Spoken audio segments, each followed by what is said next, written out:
That rusty tin can was the ugliest, most beautiful thing I had ever seen.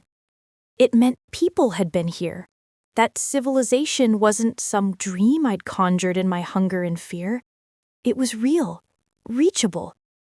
I clutched it like treasure, laughing through my cracked lips, then shoved it into my backpack. Proof, a sign, a promise. The horse stood quietly as I cried with relief. He didn't move until I did, shadowing me as I followed the faintest hint of a trail downhill. I felt lighter, stronger. Even though my body was battered and weak, my spirit surged. Almost there, I whispered to myself. Almost. But the forest wasn't ready to let me go so easily. We followed the faint path until the trees thinned. Then, ahead, I saw it. Something impossible. A telephone pole. I froze, my chest heaved. Yes, it was far off, half hidden by leaves, but the shape was unmistakable. A splintered wooden pole, a wire dangling from it like a lifeline. Civilization. I staggered toward it, nearly tripping in my haste. My heart thundered. If I could find a road, a line, anything, I'd be saved. I waved my arms in the air, calling out, "Hello, is anyone there?" But the forest swallowed my voice. The horse followed me faithfully as I stumbled closer, eyes locked on that blessed pole. I reached it, pressed my hand against its rough wood, and felt tears spill down my cheeks. I wasn't imagining it. I wasn't lost in endless wilderness. I was close. I looked up at the wire, broken, dangling uselessly. Still, it had been built by people.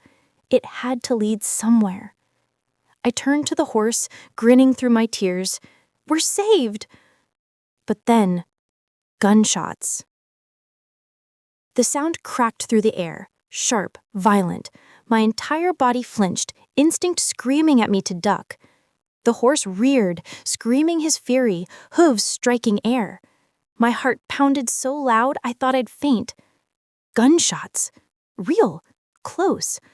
Not hunters in the distance. Closer. Too close. I dropped to the ground, crawling behind the pole, my chest heaving. My thoughts spun in chaos. Who was shooting? Were they dangerous? Did they see me? The horse tossed his head, snorting, his body rigid with fear. He didn't leave me. Not even then. Another shot rang out. Then laughter. Male voices, faint, but carried on the wind. Not rescuers, not rangers, just people. And in that moment, I wasn't sure if people were safe at all. I crouched, trembling, my hand pressed against the horse's damp flank. My mind warred against itself. Part of me wanted to scream, to run toward the voices, to beg for help, no matter who they were. Another part whispered, "Not everyone in the forest means well." The horse tossed his head, ears swiveling, nostrils wide. He seemed to sense my indecision, my fear. Finally, I chose caution. "Not yet," I whispered, clutching his mane. "Until I know." I led him away from the voices, deeper into the trees, following the broken wire.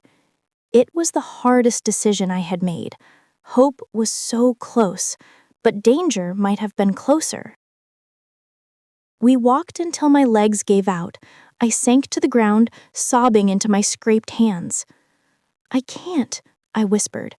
"I can't keep going."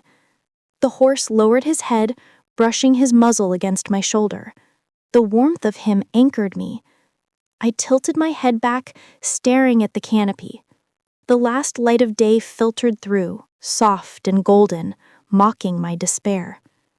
For a long time, I didn't move, didn't think, just breathed.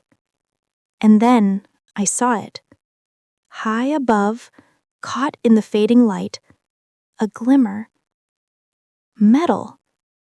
I squinted, heart leaping. It wasn't a star, it was too low. It was something man-made. A telephone tower. Faint, distant, but unmistakable. My chest filled with new fire. The wire hadn't lied. It was leading me somewhere. I staggered to my feet, gripping the horse for balance. I whispered, "That's it. That's where we're going." The forest had tested me with storms, hunger, even the threat of men with guns. But now I had a beacon, and I wasn't giving up. Not now. Not with him beside me. The tower gleamed like salvation. It was faint, almost a mirage against the sinking sun, but my eyes locked on it the way a drowning woman clings to a rope. My breath came fast, shallow, each inhale scraping my throat, but I felt alive again. "That's where we're going," I whispered, gripping the horse's mane. "You and me." He huffed as though in agreement, ears twitching toward the direction of the tower. I swear in that moment, he understood. We started moving downhill, following the slope of the land. At first, it felt easy, like gravity itself wanted me to succeed. The trees thinned, the air cooled, and with every step, I imagined rescue. Men in uniforms, flashing lights, warm blankets, water that didn't taste of mud. But the forest doesn't let go kindly. The descent grew steeper, rocks slick with moss. My legs shook from exhaustion, every step a gamble. More than once I stumbled, clutching the horse for balance. He steadied me each time, his presence solid, grounding. When my body screamed to stop, I looked at that tower. When my vision blurred from hunger, I touched his neck. Between the two, I kept moving. By nightfall, the trees opened into a ravine. A narrow stream cut through, shallow but swift, water glittering in the moonlight. The tower was still there, closer now, maybe a mile or two away, but the ravine stood between me and hope. I collapsed at the edge, staring at the rushing water. "I can't," I muttered. "Not tonight." The horse drank, ears flicking, but stayed beside me when I curled on the cold ground. I didn't sleep so much as drift in and out of half-dreams, visions of roads, of headlights, of my own bed. Each time I woke shivering, I reached for him, and each time he was there. Dawn came, pale and gray. I forced myself up, bones aching, lips cracked. The ravine hadn't disappeared. The stream was narrow, but the rocks were jagged, the drops steep. If I slipped, I'd break something. Out here, that meant death. I sat, staring at it, despair wrapping around me like a shroud. But then the horse moved. He stepped into the water, slow and deliberate, hooves finding purchase. For a terrifying moment, he wobbled, then steadied, climbing the opposite bank. He turned back to me, ears forward, waiting, like he was saying, "See? You can too." My heart pounded, my legs shook, but I followed. The water was ice, stabbing my ankles. The rocks shifted beneath my shoes, each step a gamble.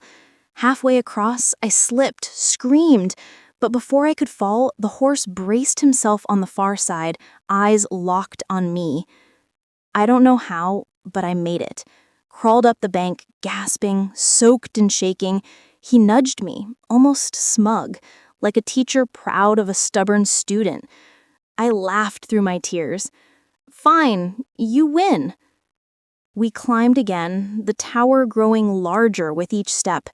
My stomach cramped with hunger, my throat ached for water, but I clung to the sight of that beacon. Hours passed. The land flattened, the forest thinned, and then suddenly, fence posts. Rotting wood, rusted barbed wire, human-made? My knees buckled. I grabbed the fence, sobbing. This was it. I'd reached the edge of wilderness. But then something stopped me cold. The horse. He stood a few feet back, staring at the fence like it was a line he couldn't cross. His ears flicked, nostrils flaring, muscles tight. I stepped toward him. "Come on," I urged. "We're almost safe." He didn't move. His gaze stayed locked on mine, steady, unblinking. And in that moment, the truth hit me. He wasn't coming. I stepped back, shaking my head. No, you have to. You've been with me this whole time." He stamped a hoof, snorted, but didn't cross. The fence wasn't just wood and wire. It was a boundary. His world and mine. I pressed my forehead to the post, sobbing. "Please, don't leave me now." He stepped forward, close enough that his breath warmed my face. His eyes, God, those eyes, held something I can't explain. Not wild, not tame, just knowing. I reached up, pressing my hand to his cheek. "Thank you," I whispered, voice breaking, "for saving me." For a long, aching moment, he stayed. Then, with a soft snort, he turned and walked back into the trees. I stood frozen, tears streaming, until his shape melted into the forest, leaving me with nothing but silence. I thought my heart might shatter, but then I looked up. The tower loomed closer than ever, its base visible now beyond the fence. One step, then another. I climbed through the wire, tearing my clothes, cutting my skin, but not caring. I stumbled forward, half dreaming, half dead. And then, voices. Real, human voices. "Hey, over here!" I collapsed, the last of my strength draining away.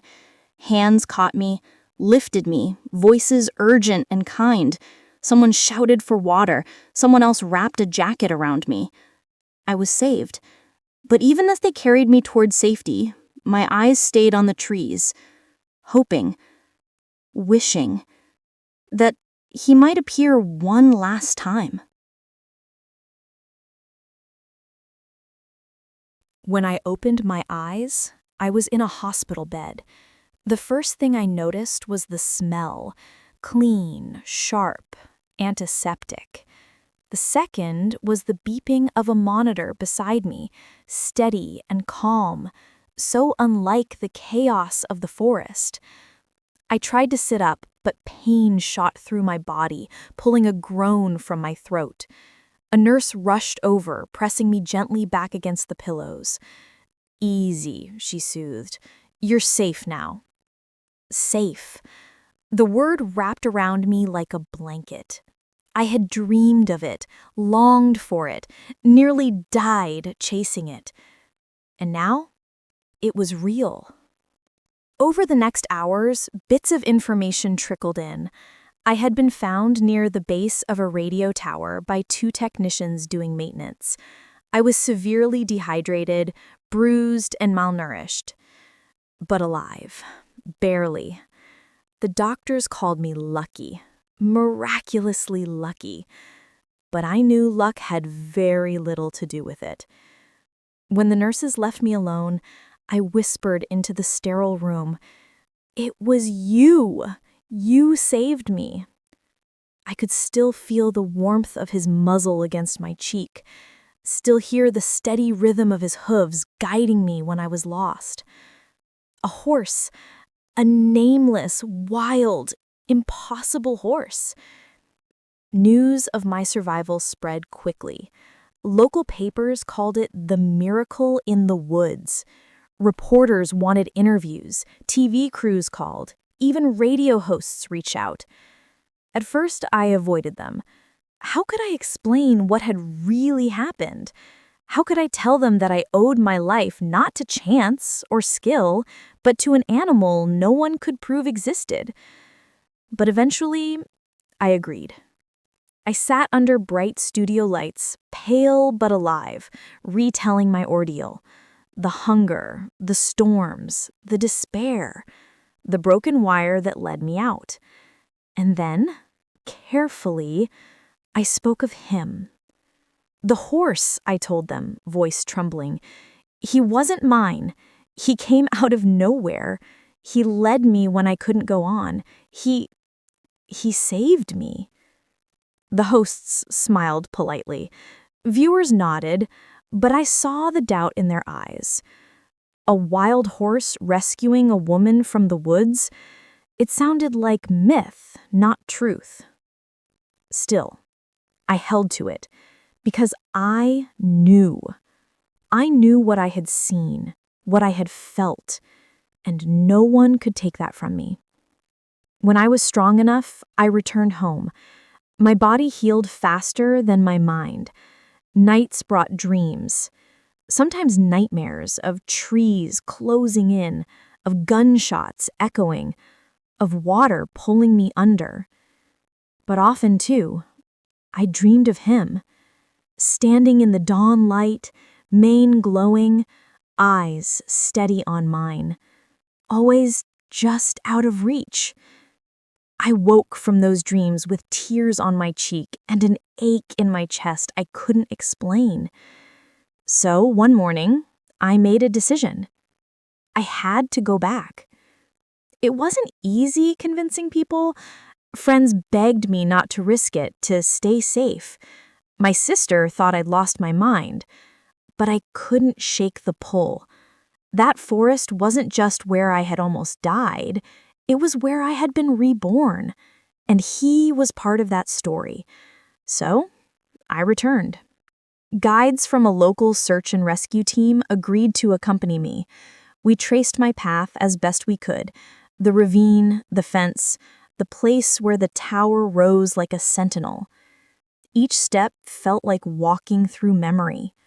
My body tensed with every familiar landmark, my heart racing. And yet, with every step, hope flickered. Maybe I'd see him again. Maybe he was waiting. But days passed and he did not appear. We found hoofprints, old, faint, but there. A tuft of dark hair caught on a branch. Signs, whispers, fragments, but not him. Not the horse who saved me. On the final evening, as the guides packed up camp, I wandered to the edge of the forest alone. The sunset painted the sky in gold and crimson. The trees swayed in the breeze, their shadows long and deep. I closed my eyes and listened. The forest hummed with its endless life. Birds, insects, the rustle of leaves. And for just a moment, I swore I heard it. The faint, steady rhythm of hooves. My eyes flew open. The trees stood silent, empty. Tears blurred my vision. Maybe it was memory, maybe it was hope, maybe it was him watching unseen. I whispered into the silence, "Thank you." The words carried away on the wind, into the trees, into the heart of the wilderness. And though I left without seeing him again, I carried something more lasting. Not just survival, not just gratitude, but a bond beyond explanation. He had given me my life back, and in return, I gave him my silence. No cages, no ropes, no fences, just freedom, where he belonged. It's been years since the forest. Sometimes it feels like another lifetime. Like the woman who staggered through mud and fear, clutching at hope, isn't even me. But then, I'll catch the sound of hooves in the distance, or the sight of a horse grazing in a field, and I'm back there. Back in the silence of the trees. Back with him. The nameless horse who saved my life. When I first returned to normal life, I thought I'd slip back into old patterns. Work, errands, dinners, routines. But nothing was normal anymore. I'd been stripped to the bone out there, faced with death, carried by something greater than myself. That changes you. I no longer feared small inconveniences or the petty stresses that once ruled me. Traffic, bills, the slow creep of age, they seemed laughable, because I knew how it felt to starve, to freeze, to cling to life by a thread. And I knew how it felt to be saved, not by man, not by technology, but by a creature born free. That knowledge burned inside me, reshaping everything. At first, I didn't know what to do with it. I'd tell my story, but people listened the way they listen to a fairy tale, half believing, half doubting. Some nodded politely, some dismissed me outright. But then something surprising happened. Older people, men and women like me, over 40, some retired, some lost in midlife drift, began to write to me. "I heard your story," one woman said. "I thought I was too old to change, but maybe I'm not." Another man wrote, "I lost my wife last year. Grief almost killed me, but your survival gave me hope." Letter by letter, email by email, message by message, I realized my story wasn't just mine. It belonged to anyone who had ever felt lost, anyone who had ever thought it was too late to start again. So I began speaking, not to prove the horse was real, not to convince skeptics, but to share what mattered. That survival isn't about strength. It's about surrender. That guidance sometimes comes from where you least expect it. And that no one, no matter how old, how broken, how weary, is ever truly alone. I spoke at libraries, community centers, even churches. Small gatherings at first, then larger ones. And each time I told it the same way. Not as a miracle story, not as a sensational tale, but as a conversation. I told it like I was back there, whispering to the horse, following him through the trees. And people listened, really listened.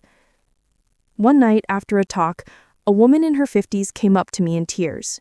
She held my hands tight and said, "I don't have a horse, but I have a dog. And after hearing you, I realize he's been saving me all along."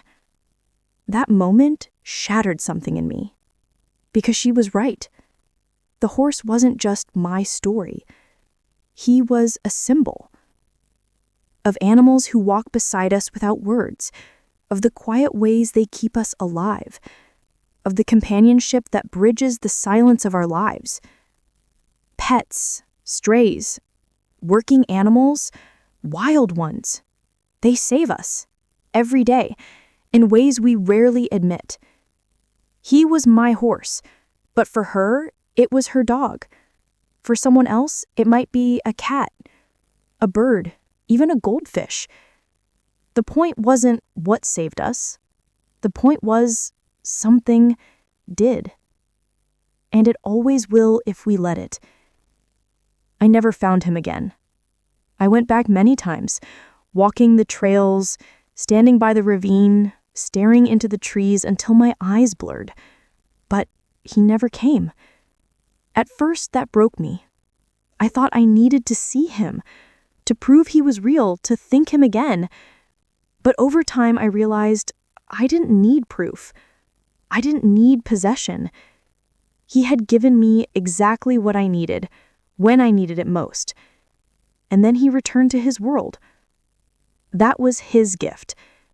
And mine was to carry it forward.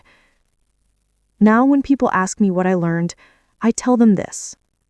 You are never too old to be remade. You are never too lost to be found. And sometimes salvation doesn't come in the form of a person, or a plan, or even faith. Sometimes it comes on 4 hooves, with steady eyes and a silent vow, follow me, trust me, live. I can't walk past a horse without stopping now. I reach out my hand, feel the velvet of their muzzle, and whisper thanks, not to them, but through them. Because somewhere deep in the forest, I believe he still runs, free, untouched, watching. And when my time comes, when I take my last breath, whenever that may be, I like to think He'll be there, waiting to guide me one last time.